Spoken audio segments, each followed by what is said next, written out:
तो आखिरकार नेहरू गांधी वाड्रा खानदान से एक और व्यक्ति देश की संसद पहुंच गया है और वो हैं प्रियंका गांधी। प्रियंका गांधी पहली बार देश की संसद में पहुंची हैं, वायनाड से चुनकर आई हैं, 4 लाख से ज्यादा वोटों से चुनकर आई हैं और पहली बार देश की संसद पहुंची हैं। इस सब में जो पहली और जरूरी चीज जो देखने लायक थी वो वही बात जो प्रियंका गांधी के हाथों में आप देश का संविधान देख रहे हैं और ये एक हाथ में रखकर इन्होंने पद और गोपनीयता की शपथ ली। दर्शकों, आपको याद होगा जब 2024 के लोकसभा चुनाव के बाद सांसदों का शपथ ग्रहण हो रहा था तो इंडी गठबंधन के तमाम नेता राहुल गांधी भी या अखिलेश यादव भी इसी तरह से संविधान की प्रति हाथ में लेकर शपथ ग्रहण कर चुके हैं। आखिर इस देश में ये नई नैरेटिव गढ़ने की कोशिश क्यों हो रही है या ऐसा क्यों किया जा रहा है, इसके पीछे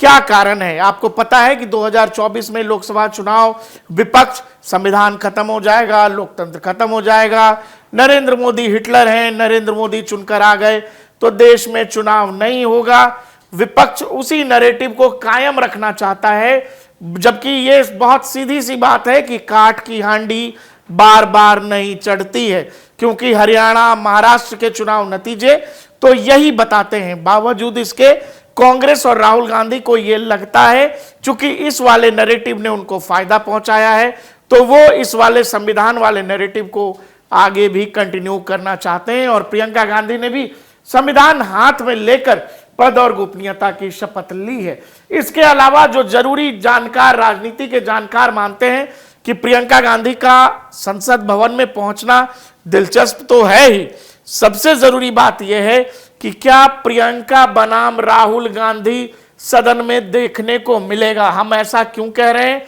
जबकि दोनों भाई बहन तो एक ही पॉलिटिकल पार्टी में हैं। वायनाड से पहले सांसद राहुल गांधी थे, अब प्रियंका गांधी है। लेकिन लोग इस कंपटीशन की बात क्यों कर रहे हैं? कंपटीशन की बात लोग इसीलिए कर रहे हैं कि किसी भी मुद्दे पर जब भी राहुल गांधी बोलेंगे, संभव है प्रियंका गांधी भी अपनी बात सदन में रखेंगी, तो लोग तुलना जरूर करेंगे राहुल गांधी के भाषणों के बीच या उनका सदन में होना या ना होना, अटेंडेंस को लेकर, और प्रियंका गांधी के भाषणों के बीच एक बढ़िया कंपटीशन होगी। तो देश में एक बड़े तबके को जिसको लगता है कि प्रियंका गांधी राहुल गांधी से बेहतर हैं, ये वाली तुलना सदन के अंदर भी होगी, क्योंकि दोनों ही भाई बहन अब संसद में हैं, हर मुद्दे पर बोलने का मौका भी मिलेगा। तो लोग तुलना जरूर करेंगे कि क्या राहुल गांधी से बेहतर हैं प्रियंका गांधी, और ये बात राहुल गांधी खेमे को परेशान कर सकती है। कहा जाता है कि राहुल गांधी और राहुल गांधी के खेमे से जुड़े हुए लोग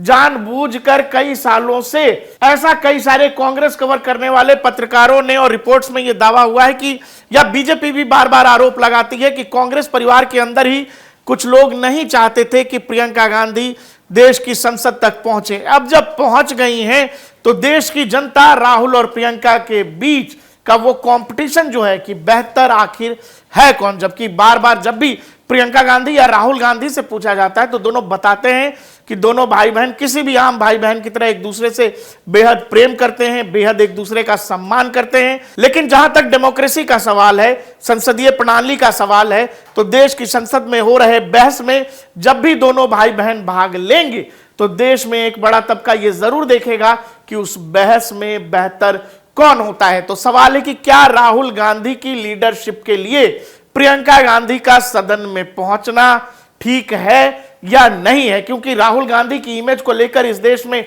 बहुत बड़ा, जैसा कांग्रेस आरोप लगाती है कि राहुल गांधी के खिलाफ एक बहुत बड़ा निगेटिव कैंपेन चला, क्या ये निगेटिव कैंपेन कहीं इस बात से और भी तेज तो नहीं हो जाएगा कि प्रियंका गांधी और राहुल गांधी की सदन में तुलना होने लगेगी? क्या यही कारण था कि राहुल गांधी का एक खेमा, जो उनके आस पड़ोस के लोग हैं, वो नहीं चाहते थे कि प्रियंका गांधी देश की सदन में, देश की संसद तक पहुंचे?